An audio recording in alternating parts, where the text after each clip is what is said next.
Menteri Dalam Negeri, Mendagri, Tito Karnavian mewakili pemerintah menyampaikan permohonan maaf jika terdapat kekurangan dalam penanganan bencana banjir dan longsor di Aceh. Tito mengatakan, kendala yang dihadapi untuk penanganan bencana sangat besar. Hal tersebut disampaikan Tito dalam respons warga Aceh yang mengibarkan bendera putih sebagai tanda menyerah. Wujud aspirasi warga dalam menghadapi situasi bencana yang dialami. Kami mendengar, pemerintah mendengar, memahami berbagai kritik, masukan dan sikap masyarakat terhadap upaya pemerintah Indonesia. Meski begitu, Tito menegaskan, sebagai pemerintah Indonesia, mereka berkewajiban untuk terus bekerja dalam mengatasi berbagai kendala.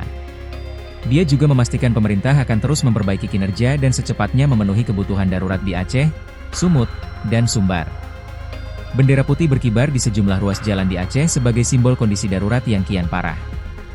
Di tengah dampak banjir Aceh yang kian parah dan berkepanjangan, warga mengaku kehabisan daya dan memilih menyerah karena keterbatasan bantuan. Warga menilai penanganan bencana di Sumatera, khususnya Aceh, berjalan lamban. Hampir 3 pekan sejak banjir melanda, bantuan dinilai belum mencukupi. Bendera putih terlihat terbentang di Aceh Timur, bahkan memanjang di sepanjang jalur nasional Banda Aceh Medan hingga Kabupaten Aceh Tamiang.